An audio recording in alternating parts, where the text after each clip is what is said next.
Halo semuanya, jadi di video ini kita akan belajar materi kelas 10 yaitu sel. Oke, ini materi favorit banyak orang, kita akan belajar sel. Sel itu seperti miniatur hidup. Penyusun hidupnya sendiri didefinisikan sebagai unit terkecil kehidupan. Sel pertama ditemukan oleh Robert Hooke ketika ia mengamati gabus. Ada seperti ruangan-ruangan kecil yang menyusun gabus itu, maka dinamakan sel, seperti ruang penjara. Ada juga Robert lain yang berperan, namanya Robert Brown. Dia menemukan sel ada intinya saat lagi ngelihatin bunga anggrek di bawah mikroskop. Kemudian beberapa orang mulai menemukan kelanjutan dari sel. Ada Matthias J. Sladen dan Theodor Schwann mendefinisikan sel sebagai unit dasar kehidupan, dan setiap makhluk hidup tersusun atas sel. Setelah itu Max Schultz dan Thomas Huxley serta Johannes Purkinje menemukan adanya protoplasma, cairan yang mengisi suatu sel dan merupakan bagian penting dalam sel. Jadi sekarang yang diketahui adalah bahwa sel itu seperti ruangan-ruangan kecil berisi suatu cairan dan memiliki suatu inti. Rudolf Virchow kemudian menemukan bahwa sel berasal dari sel sebelumnya. Setelah itu Walter Fleming dan Edward Strasburger menemukan bahwa inti sel berasal dari inti sel milik sel sebelumnya. Robert Brown lagi akhirnya menemukan bahwa aktivitas sel diatur oleh nukleus, intinya. Penemuan-penemuan berikutnya akhirnya mampu mendapat suatu gambaran yang jelas terhadap sel, walaupun belum semuanya sudah diketahui. Contohnya, sekarang kita ketahui bahwa nukleus atau inti sel mengandung materi genetika atau DNA, dan inilah yang membuatnya mengatur aktivitas sel, seperti yang ditemukan oleh Robert Brown. Ini adalah gambaran sel yang secara umum dipelajari. Benar, sel ada protoplasma dan inti sel, tapi bukan hanya itu yang membentuk suatu sel. Sel memiliki organela-organela lain yang menyusunnya, seperti paru-paru pada manusia. Sel juga memiliki kompartemen-kompartemen yang esensial. Namun, tak semua sel seperti itu. Inti sel bukanlah suatu hal yang dimiliki semua sel. Karena itu, sel dibagi dalam dua kategori besar: sel prokaryotik dan sel eukaryotik. Prokaryotik berasal dari pro dan karyon, yang intinya adalah sebelum dan inti. Sedangkan eu pada eukaryotik berarti sebenarnya. Pada umumnya bisa di point out kalau sel eukaryotik adalah sel yang lebih kompleks. Jadi anggap sel eukaryotik ini lebih kompleks dan lengkap dibandingkan sel prokaryotik. Apa yang membedakan kedua jenis sel ini sampai bisa menyimpulkan kekompleksan tersebut? Membran intinya. Membran inti akan dijelaskan di bagian selanjutnya, namun secara singkat, membran inti adalah membran atau selaput yang membungkus inti sel atau nukleus. Jadi, isi inti sel di sel eukaryotik itu terbungkus. Kalau di prokaryotik itu bocor-bocor. Namanya bukan nukleus lagi, tapi nukleoid. Hal ini yang membedakan kedua jenis sel. Ada lagi ukuran sel, yaitu sel prokaryotik lebih kecil dari sel eukaryotik. Sel prokaryotik juga tidak memiliki organel-organel seperti eukaryotik, yang akan lebih jelas nanti ketika organel mulai dibahas. Contohnya untuk respirasi, yaitu mendapatkan energi. Sel eukaryotik menggunakan mitokondria. Namun sel prokaryotik yang tidak memiliki mitokondria menggunakan protoplasmanya. Ada banyak perbedaan lain dalam sel prokaryotik dan eukaryotik yang susah dijelaskan tanpa memperdalam materi. Namun pada intinya, perbedaan lain kedua sel ini adalah bahwa sel prokaryotik memiliki DNA yang sirkuler, sedangkan sel eukaryotik DNA-nya tidak sirkuler seperti benang. Hal penting lain yang perlu dibahas adalah mengapa sel sangat kecil. Coba kita misalkan bola. Ini kita mulai ke matematika nih. Informasi tambahan saja, biasanya buku-buku menjelaskan ini dengan kubus agar lebih mudah, namun sekarang kita pakai bola. Soalnya pada umumnya sel digambarkan sebagai bola kan. Anggap bulat yang memiliki jari-jari satu. Karena rumus luas permukaan bola atau selimutnya itu 4 PR kuadrat, jadi luasnya kurang lebih 12,560. Karena rumus volume bola itu 4/3 PR pangkat 3, volumenya kurang lebih 4,187. Coba kita bandingkan kedua volume dan luas ini. Jadi 12,560 bandingin 4,187. Atau dalam bentuk lain, luas permukaannya 2,99 kali volumenya. Ya kalau maksa kurang lebih 3/1 ya, atau 3 kalinya. Coba kita buat selnya lebih besar, yaitu jari-jarinya 5. Sekarang luas permukaannya 314 dan volumenya 294,375. Sekarang perbandingannya 314 banding 294,375, atau luas permukaannya 1,06 kali volumenya. Bisa dilihat perbandingannya ya. Luas permukaan banding volume bola kecil itu lebih besar dari luas permukaan banding volume bola besar. Mungkin angkanya udah ngerti lah ya. Terus menjawab pertanyaan awalnya bagaimana? Luas permukaan sel itu penting bagi suatu sel. Hal ini dikarenakan oleh transport zat yang dilakukan oleh sel itu tergantung pada luas permukaannya. Analogi yang lebih jelas, misalnya penemuan donat. Saat sedang memasak kue, ibu si penemu donat ini nyicip kuenya dan ternyata tengahnya nggak mateng. Karena itu si koki kreatif ini melubangi kue jadi donat dan sekarang matang semua. Ini karena luas permukaan jadi lebih besar. Dengan luas permukaan besar, suhu bisa masuk untuk memasak isinya atau volume donat ini. Seperti sel, luas permukaan ini penting karena mengatur pemasukan zat, seperti pemasukan suhu pada donat. Kesimpulan dari penjelasan panjang ini, sel kecil karena harus dapat tersedia zat yang didukung oleh luas permukaan. Dan perbandingan luas permukaan dengan volume yang paling optimal adalah ketika sel itu kecil. Ya, semoga cukup jelas dan menjawab ya kenapa sel sangat kecil. Sekarang kita mulai ke komponen-komponen sel dengan nukleus. Nukleus dibagi menjadi 3 bagian, yaitu seperti selnya sendiri. Jadi sel kan ada membran plasma, ada sitoplasma sama nukleus. Nah, nukleus dibagi jadi membran inti, nukleoplasma, dan nukleolus atau anak inti. Jadi mirip gitu ya.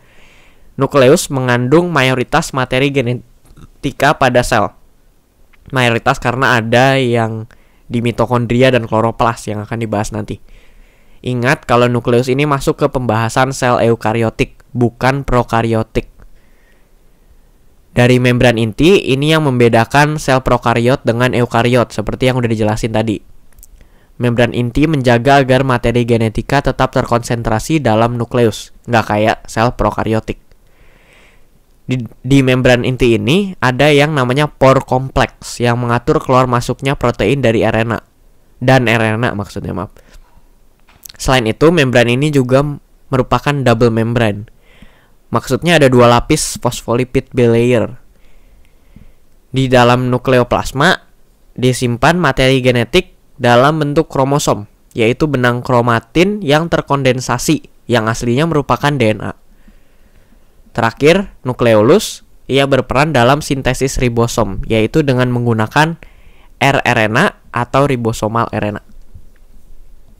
Kemudian ribosom, yang merupakan kompleks nukleoprotein atau kompleks ribosomal RNA atau rRNA dan protein. Ribosom bukan di eukariotik doang ya, juga di prokariotik. Ingat, ribosom disintesis di dalam nukleolus. Ribosom terdiri atas 2 subunit, satu kecil dan satu lebih besar, dan fungsinya adalah untuk mensintesis protein. Ribosom melakukan ini dengan mRNA dan tRNA. Ribosom juga dibagi menjadi 2 menurut lokasi, yaitu terikat dan bebas. Bebas maksudnya ia berada di sitoplasma dan biasanya mensintesis protein yang digunakan di sitoplasma. Sedangkan ribosom terikat berada pada retikulum endoplasma atau membran inti. Ribosom ini biasanya mensintesis protein yang ingin digunakan pada membran plasma, dibungkus organel seperti lisosom atau sekresi keluar sel. Ketiga, ada retikulum endoplasma atau disingkat RE, yang merupakan suatu network membran dalam sel. Ada bagian yang bernama sisterne yang memisahkan ER lumen dengan sitoplasma. Walaupun berhubungan, RE dibagi menjadi dua, yaitu kasar dan halus. RE kasar ditempeli oleh ribosom, seperti yang tadi udah dijelasin dengan ribosom terikat. Sedangkan RE halus tidak ditempeli ribosom. Fungsi RE halus ada 3, sintesis lipid, metabolisme karbohidrat, detoksifikasi, dan penyimpanan ion kalsium. Jadi 4 ya tadi maksudnya, bukan 3. Sintesis lipid contohnya menghasilkan steroid yang merupakan sejenis lipid. Yang salah satu contohnya adalah hormon. Jadi hormon itu steroid. Maka kita bisa menebak ya, kalau misalnya testis, sel-sel di testis mempunyai banyak RE halus. Soalnya di sana memproduksi hormon kan.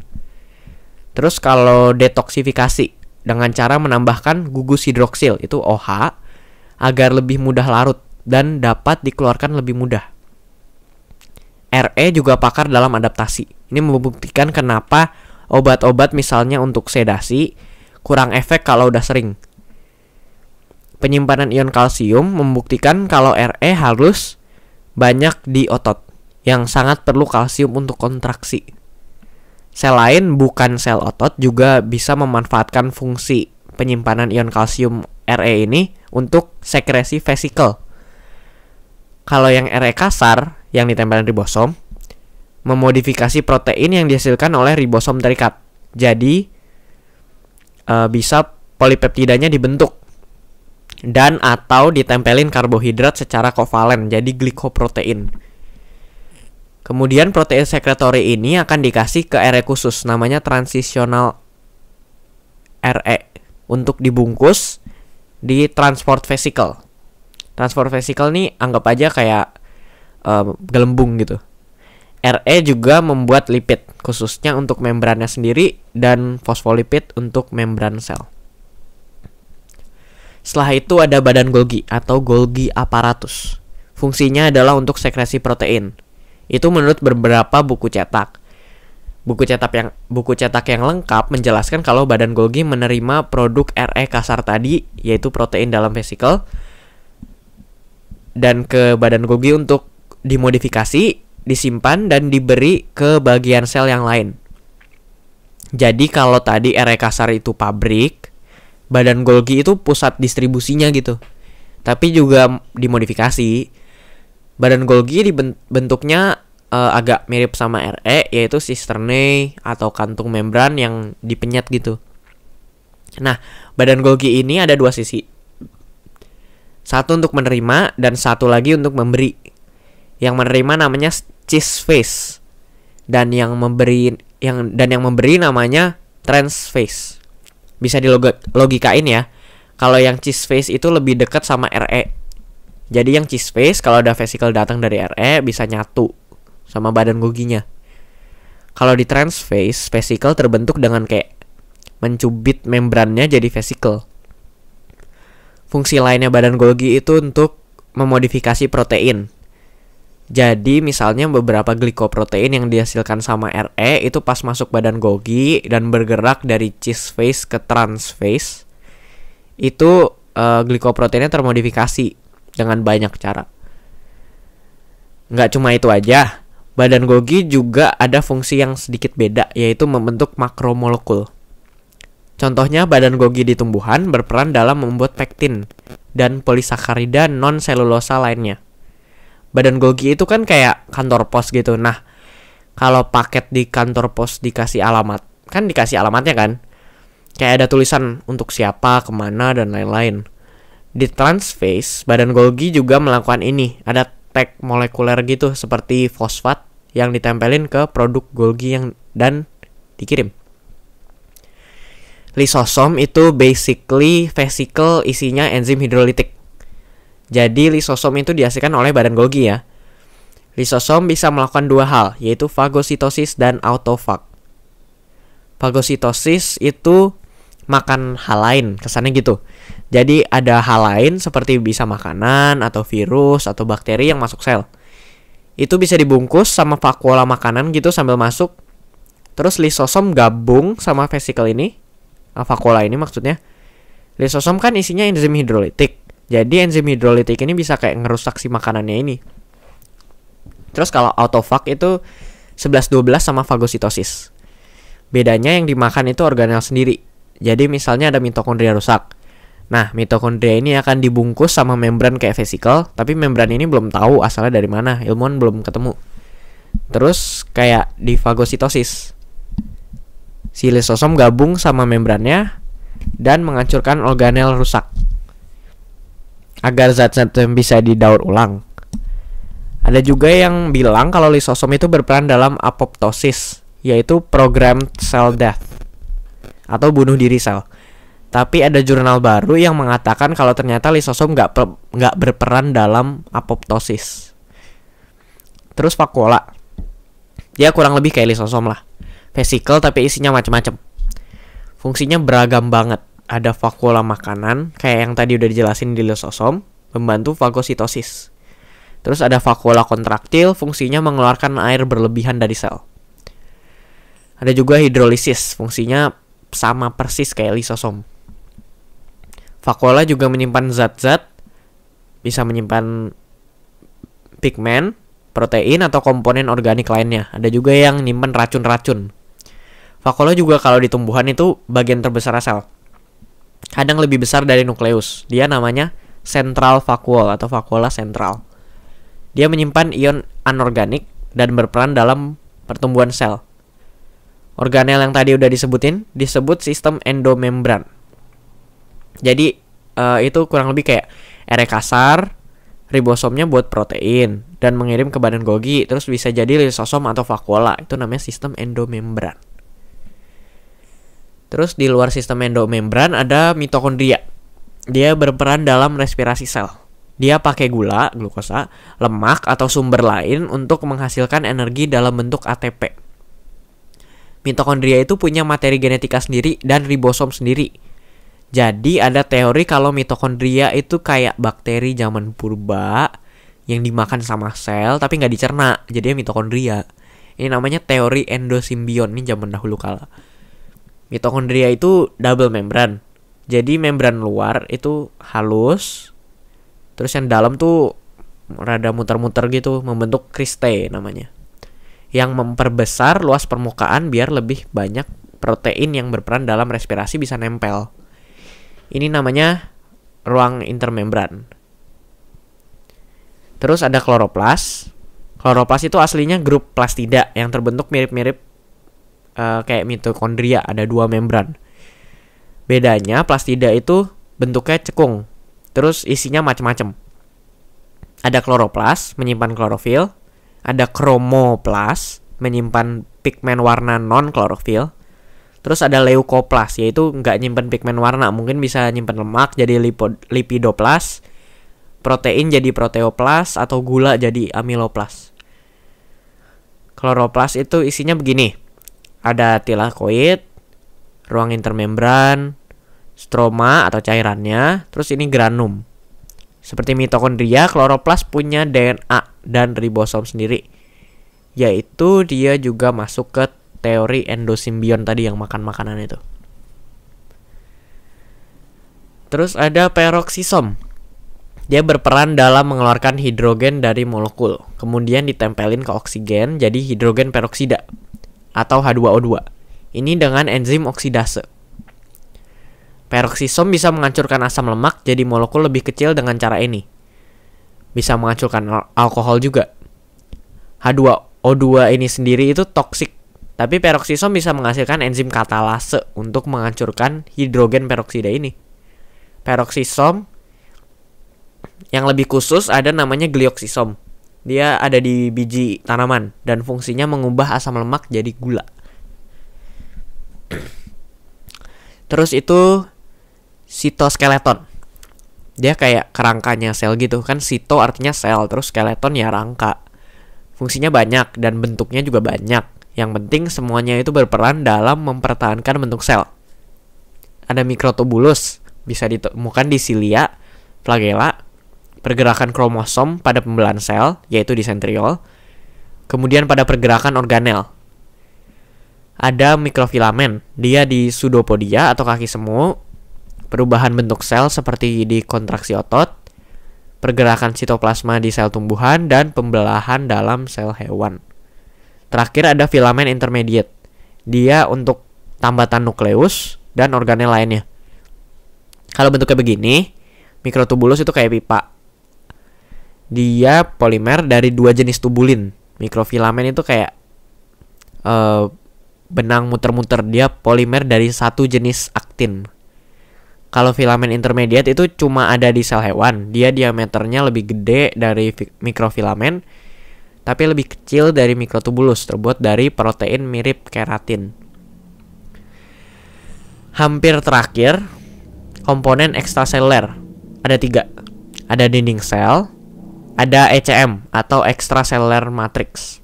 Terus ada cell junction. Dinding sel itu ada di tumbuhan, fungi, dan bakteri. Yang di tumbuhan itu selulosa, yang di fungi itu keratin, kitin sama aja. Yang di bakteri peptidoglikan, yaitu dinding sel mempertahankan bentuk sel, melindungi sel, dan mencegah kebanyakan air yang masuk. Kalau ECM itu cairan di luar sel, kebanyakan isinya glikoprotein. Kalau di hewan biasanya kolagen. Fungsinya untuk tambatan sel dan berperan dalam komunikasi antar sel. Kalau cell junction ada 4 macam. Plasmodesmata di sel tumbuhan, dan tight junction, gap junction, dan desmosom di hewan. Plasmodesmata itu seperti terowongan antara dua sel tumbuhan, di mana dua sel itu kehubung sitoplasmanya dengan bolongan di dinding selnya. Kalau tight junction itu ketika membran plasma dua sel hewan itu digencet dempet-dempet gitu, kayak di kulit. Kalau gap junction itu kayak plasmodesmata tapi di hewan, jadi bolongan gitu. Kalau desmosom itu kayak mengikat sel-sel membentuk lembaran yang kuat kayak di otot. Nah, untuk membedakan sel tumbuhan dan sel hewan ada tabel ini. Centriole, gap junction, tight junction, desmosom, sama ini filamen intermediate dimiliki hewan saja. Sedangkan plastida, vakuola sentral, dinding sel, dan plasmodesmata dimiliki tumbuhan saja. Kalau mau lebih spesifik dan lengkap, tumbuhan juga ada kemungkinan punya glioksisom, dan pergerakan sitoplasma dengan mikrofilamen, juga badan Golginya mampu memproduksi pektin, dan komponen dinding sel lainnya. Sel hewan dibantu pembelahannya dengan mikrofilamen, dan itu kurang lebih perbedaan dari sel tumbuhan dan hewan. Oke, makasih udah nonton video sel ini yang panjang sekali. Ini belum semua materinya. Jadi materi sel lain yang penting itu ada struktur membran dan fungsinya. Jadi kurang lebih ini untuk bagian pertama sel. Sekian dan terima kasih, semoga berguna.